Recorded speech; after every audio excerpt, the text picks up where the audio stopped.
আপনারা যারা Japanese food lover আছেন, আজকের এই ভিডিওটি আপনাদের জন্য। আমি চলে গিয়েছিলাম গুলশান একে টোকিও কিচেনে। ওদের ব্যাপারে না আমি এত বেশি শুনছি আর এত ভিডিও দেখছি, তাই আমি না ওয়েট করতে পারি নাই। সো আজকে আমি ওদের এখানে চলে গিয়েছিলাম। ওদের ইন্টেরিয়রটা বেশ সুন্দর। আমি বেশিক্ষণ লেট করি নাই। ওদের মেনু থেকে আমি কয়েকটা আইটেম অর্ডার করে দিয়েছিলাম এবং ওদের প্রাইসিংগুলো একটু বেশি হবে কম্পেয়ার টু আদার্স। টেবিলে আপনারা কমপ্লিমেন্টারি দুটো সস পেয়ে যাবেন, যেটা আমার কাছে পার্সোনালি বেশি একটা ভালো লাগে নাই, বাট আপনারা যদি চান ট্রাই করে দেখতে পারেন, আপনাদের কাছে ভালো লাগতেও পারে।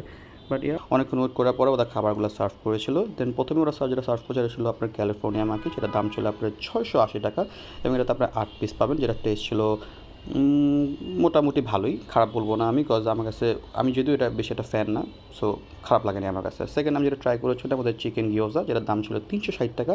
এটার মধ্যে আপনারা পাবেন 6 পিস। সো এই সসটার সাথে ডিপ করে না, এটা খাবারটা বেশ ভালো লাগতেছিলো, অনেক মজা লাগবে আপনাদের যারা যারা এইটা পছন্দ করেন। এবং ফাইনালি যে জন্য আমি গিয়েছিলাম ওদের টমিয়াম রামেন, যেটা ছিল 680 টাকা। এবং আপনারা সত্যি কথা বলতে এটার কোয়ান্টিটি বেশ ভালোই দেয় এবং একজনের জন্য এটা পুরোপুরি শেষ করাটা টাফই হয়ে যায় আসলে, সত্যি কথা। কিন্তু গাইজ, মেন কথা যেটাতে আমি আসবো সেটা হলো যে টেস্টটা। আমি না অনেক জায়গায় রামিন ট্রাই করছি, বাট গাইজ এইটার যে রামিনটা না, এটা এত বেশি মজা, এত বেশি ফ্লেভারফুল।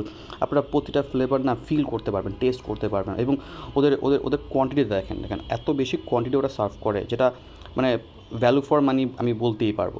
সো আপনারা যদি ওদের এখানে যান অবশ্যই এটা মাস্ট ট্রাই করবেন। টাটা।